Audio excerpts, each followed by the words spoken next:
천국에 갈 확률이 가장 높다는 비 오는 수요일 저녁 예배 시간입니다. 부교육자들이 순번대로 돌아가면서 설교를 맡게 되는데 유독 제가 수요일 날 설교할 때마다 비가 오는 것 같습니다.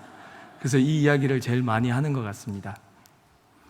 어쨌든 이 비를 뚫고 주님 앞으로 나오신 우리 사랑하는 울산제일교회 성도 여러분 진심으로 환영합니다. 오늘 말씀은 몇 년 전에 미스바 기도회, 산상 기도회 때 이 말씀을 나누었습니다.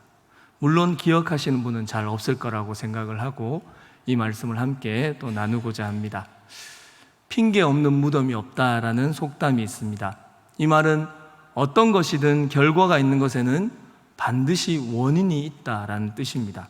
그리고 무엇을 잘못해 두고도 여러 가지 이유로 핑계를 대는 사람이라는 뜻을 가지고 있습니다. 그리고 무슨 일이라도 반드시 핑계거리는 있다라는 그런 의미를 가지고 있습니다.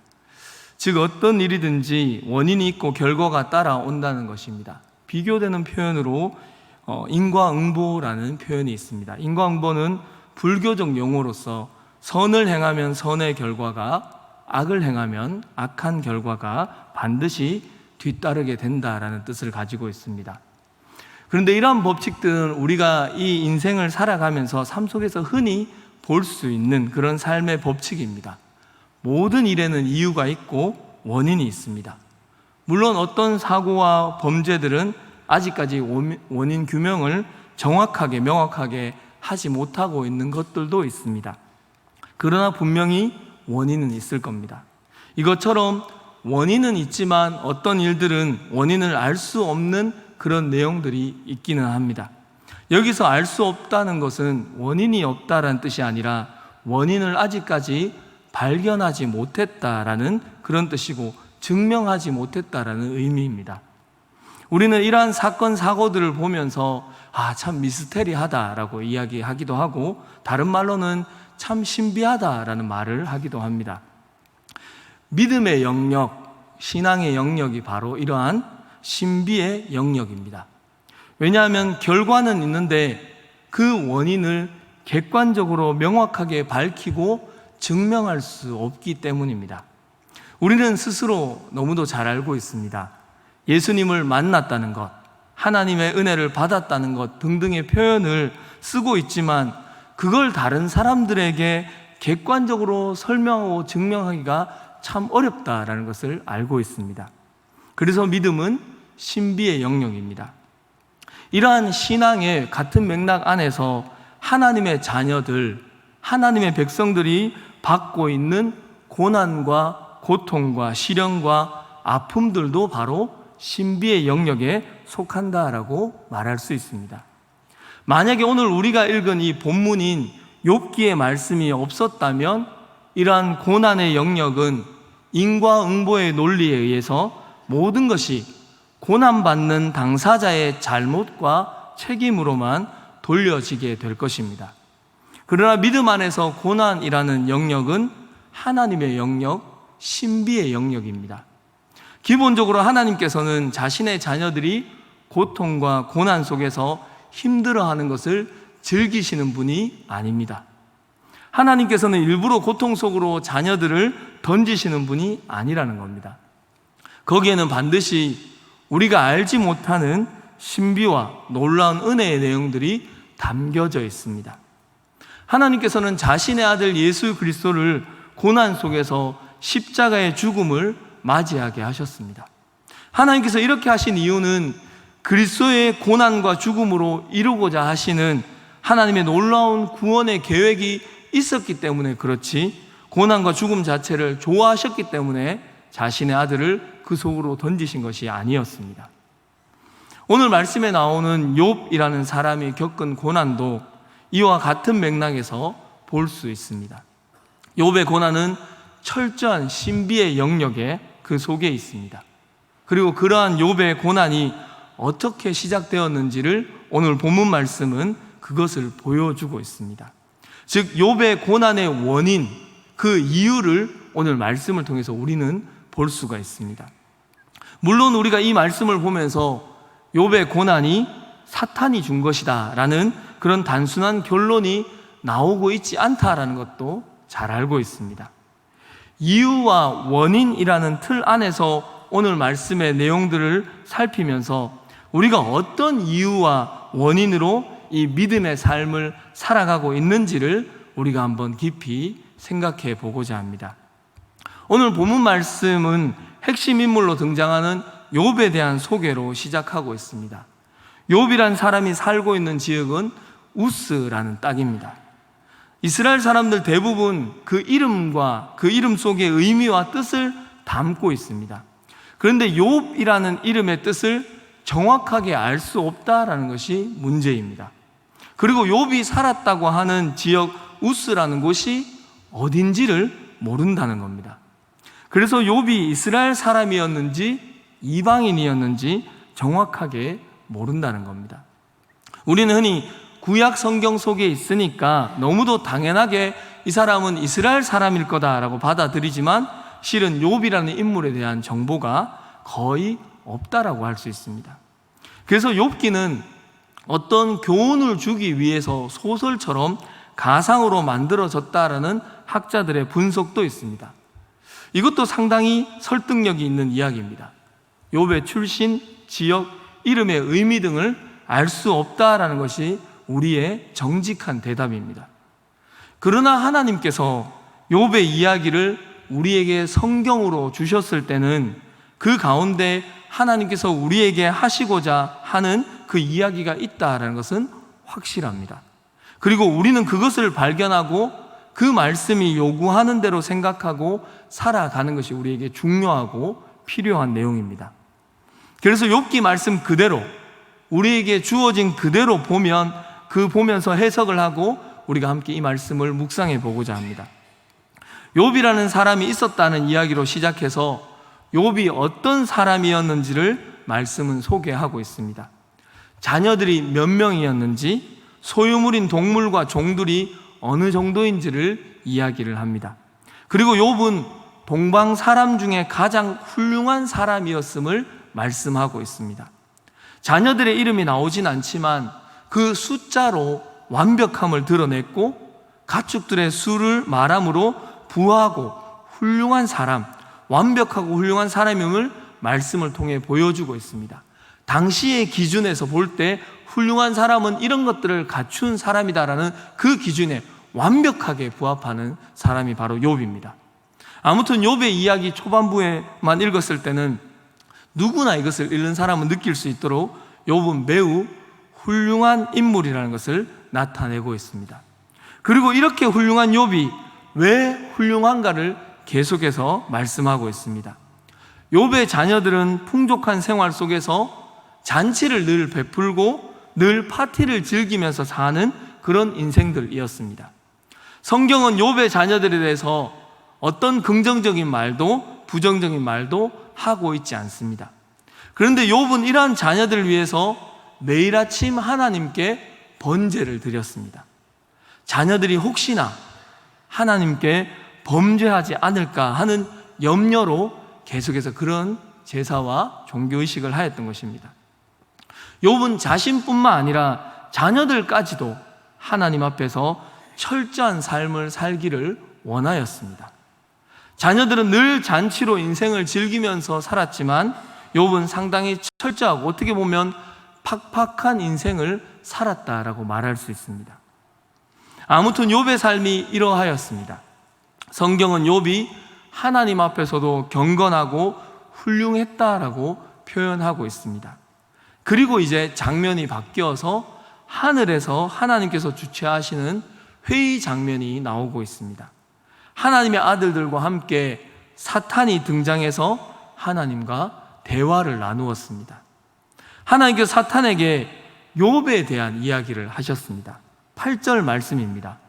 여호와께서 사탄에게 이르시되 내가 내 종 욥을 주의하여 보았느냐? 그와 같이 온전하고 정직하여 하나님을 경외하며 악에서 떠난 자는 세상에 없느니라 라고 말씀하셨습니다. 한마디로 하나님께서는 사탄에게 욥을 칭찬하시고 높여주시는 것이 보입니다. 앞절들에서 나오는 욥의 행동들이 하나님 보시기에 매우 만족스럽고 좋으셨다라는 것을 말씀하고 있습니다. 하나님마저도 인정하시는 삶이 바로 욥의 삶이었습니다.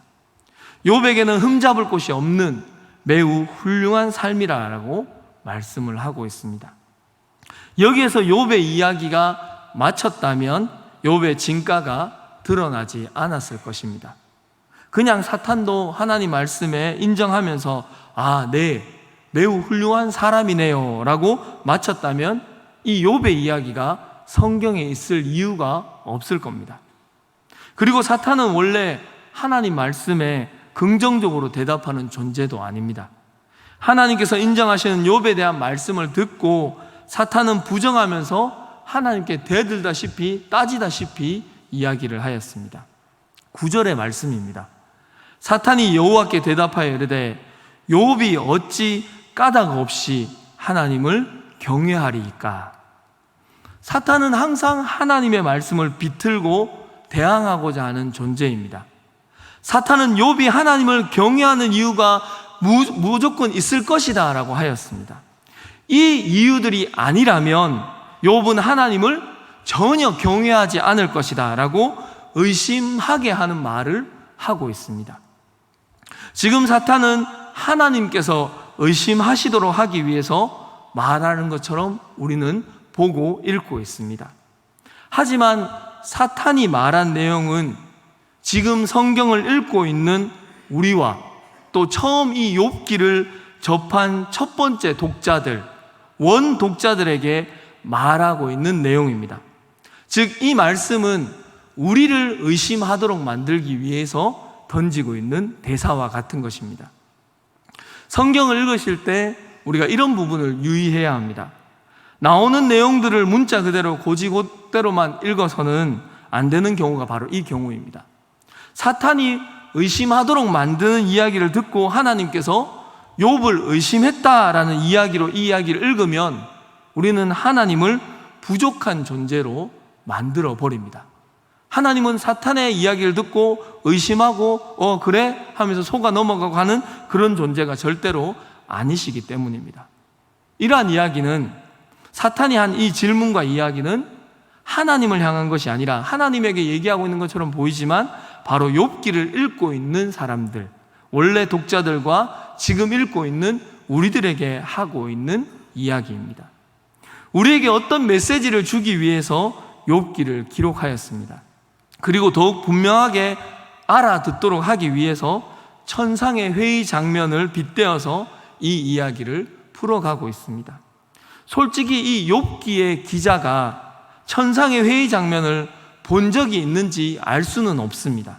그러나 성경 말씀은 우리에게 하나님께서 주고자 하시는 그 귀한 메시지가 담겨 있다는 것을 우리가 확신하고 있기 때문에 이 이야기를 받아들이고 있습니다.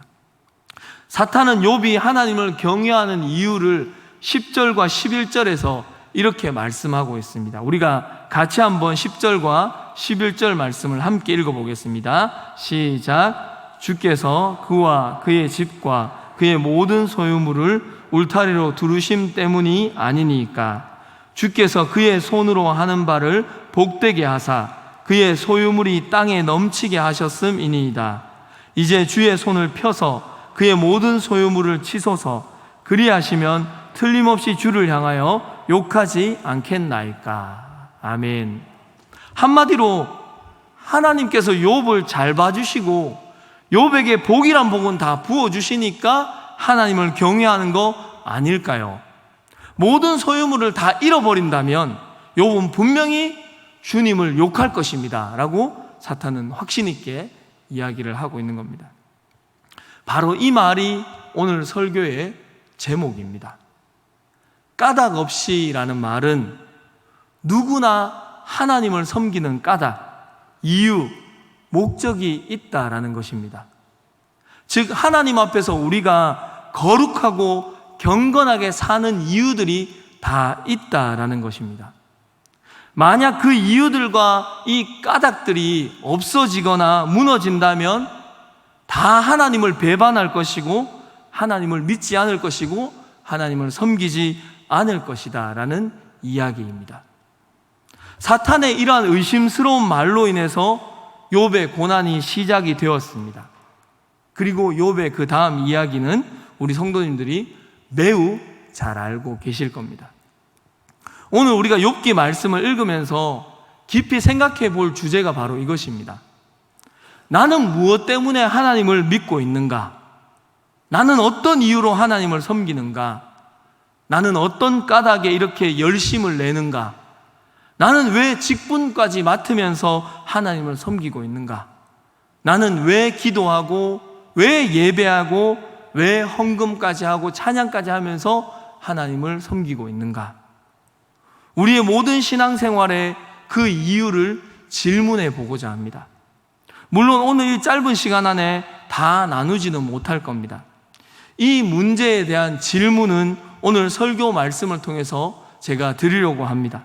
그리고 답은 우리 각자가 삶 속에서, 기도 안에서, 또 주님과의 만남과 대화 속에서 각자가 한번 풀어가 보시면 좋겠습니다. 만약 그 대답이 정직하시다면 나의 신앙의 현 주소를 정확하게 볼 수가 있을 겁니다. 우리 성도님들은 어떤 이유로 하나님을 섬기고 계십니까? 하나님께서 나에게 잘해주셔서, 내가 받은 은혜가 많아서 그걸 갚아야 하니까, 하나님 안 섬기면 큰 벌을 받을 것 같아서 등등의 이유가 우리에게 있을 겁니다. 아마도 욥과 같은 상황에 계신 분들도 있을 겁니다. 하나님을 잘 믿었더니 세상 복이 가득하게 우리 집안으로 쏟아지더라 라고 고백하시는 분들도 있을 겁니다. 조금 더 신앙적으로 나아가서 하나님께서 나를 위해 독생자의 생명을 주셔서 구원해 주셨기 때문에 그렇게 나는 하나님을 믿고 섬깁니다 라고 하시는 분들도 있을 겁니다. 아주 좋은 신앙의 이유입니다. 그런데 사람은 누구나 용서받고 싶은 마음, 속죄받고 인정받고 싶은, 받아들여지고 싶은 욕구가 있다고 합니다. 누군가가 내 죄를 사해 주기를 바라는 마음에서 종교심이 생기는 겁니다. 그래서 욥은 매일 아침마다 번제를 드렸습니다. 자신의 죄뿐만 아니라 자녀들의 죄까지도 용서함 받기 위해서 번제를 드렸습니다. 우리도 끊임없이 십자가에 달리신 예수님을 앞세우며 우리의 죄를 고백하고 또 죄를 지으면서 또 그렇게 살고 있습니다.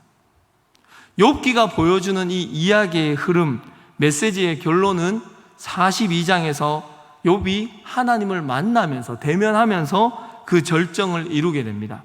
욥은 42장에서 고백하기를 자신이 가지고 있던 신앙의 수준, 그 내용들이 하나님을 만나면서 변화되었다라고 고백을 하였습니다. 그리고 티끌과 재 가운데서 회개한다라고 하였습니다. 하나님을 제대로 알지 못하고 섬긴 것에 대한 반성과 회개입니다.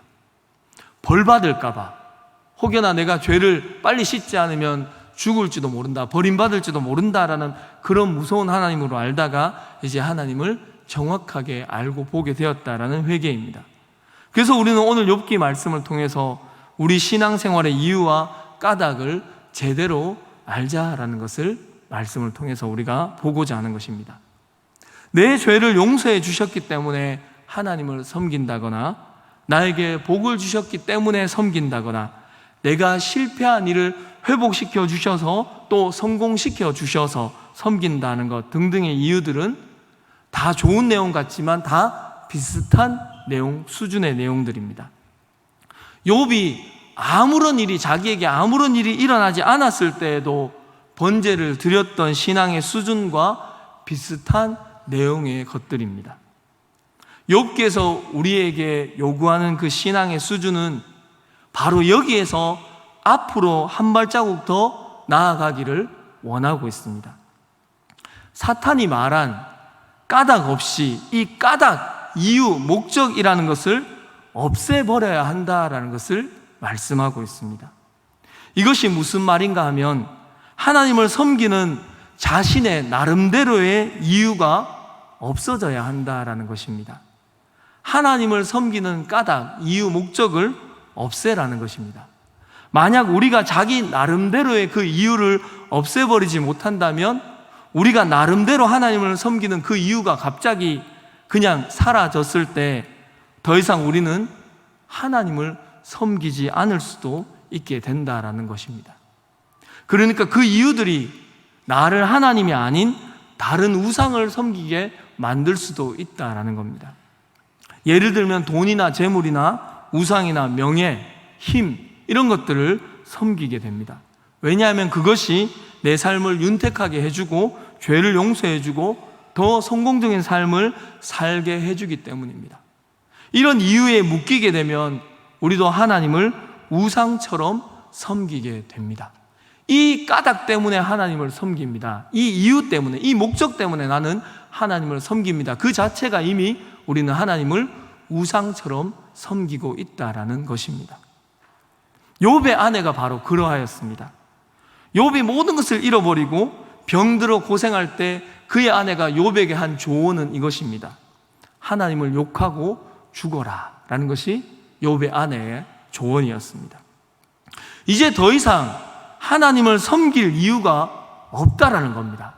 이제 좋은 거 다 지나갔다고, 이제 하나님을 섬길 이유가 없어졌으니 차라리 하나님을 욕하고 죽는 것이 낫지 않느냐. 이 속에는 하나님을 욕해도 죽지 않는다면 하나님은 없는 존재다라는 것을 이야기하는 겁니다. 저와 함께 어린 시절부터 함께 신앙생활하던 모교회의 친구가 고등부 회장도 하고 여러 가지 청년들 임원도 하고 정말 열심히 함께 신앙생활을 하던 친구가 있었습니다. 그 친구가 나이가 40줄에 들어서니까 이제 교회를 떠나버렸습니다. 그 이유는 더 깊이 있는 이유들은 듣지 못했지만 표면적으로 저에게 표현하는 이유는 이거였습니다. 내가 11조하고 감사헌금하고 열심히 교회 봉사하고 했는데 별로 달라지는 게 없다. 별로 유익이 되는 것도 없고 이득도 되는 거 없다. 다 소용없다. 그리고 교회를 떠났습니다. 여러분은 어떻게 생각하십니까? 그래서 우리는 이 까닭 없이라는 이 질문 앞에 서서 내 신앙은 어떤지를 물어보고 한번 생각해 봐야 합니다. 욥기를 통해서 하나님께서 우리에게 요구하시는 믿음은 우리가 너무도 잘 알고 있습니다. 나에게 있는 모든 것을 다 잃어버린다 할지라도 하나님만을 사랑하고 하나님만을 섬길 수 있느냐? 하나님만을 정말 절대적으로 믿을 수 있느냐? 나한테 아무 소용이 없는데, 나한테 아무 유익이 없고 이익이 없고 모든 것 다 잃어버렸는데도 정말 하나님을 믿을 수 있느냐라는 것을 우리에게 묻고 있습니다. 욥기를 통해서 하나님께서 우리에게 말씀하시는 것은 그렇게 할 수 있다라는 것을 말씀하고 있습니다. 욥이 하나님을 귀로 듣고만 알지 않고 눈으로 보았다는 것, 살아계신 하나님으로, 지금 내 삶에 살아계신 하나님으로 경험하였다라는 그 신앙 고백을 하고 있습니다. 어떤 종교적 이유가 아닌 그냥 살아계신 하나님으로 만나고 경험했기 때문에 하나님을 믿는다라는 것입니다. 이것을 어려운 말로 존재론적으로 하나님의 살아계심을 경험한다라고 말합니다.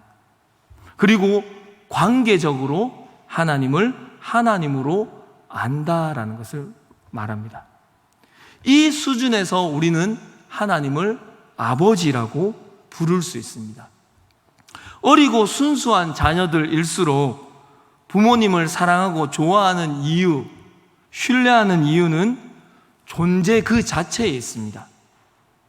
나한테 밥을 먹여주고 과자 사주고 장난감 사주기 때문에 부모님을 사랑하는 것이 아니라 부모님이라는 존재 자체를 사랑하고 신뢰하는 것입니다.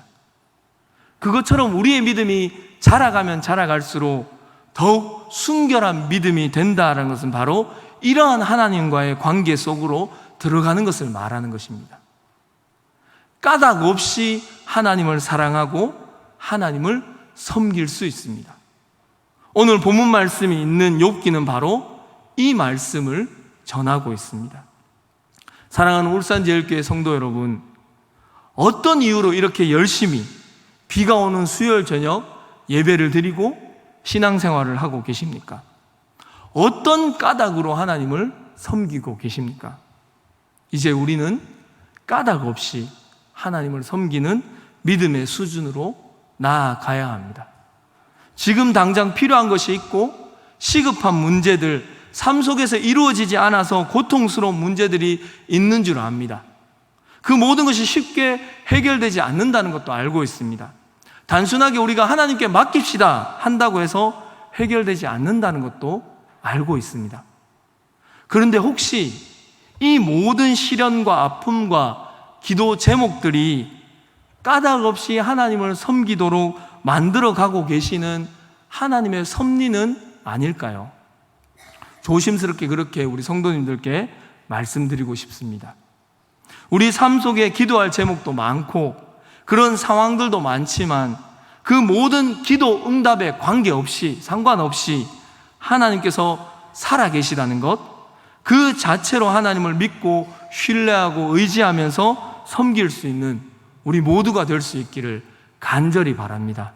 우리의 믿음이 날마다 이렇게 주님과 조금씩 가까워져 가고 깊어져 가는 참된 신앙으로 나아갈 수 있는 우리 모두가 될 수 있기를 간절히 소망합니다.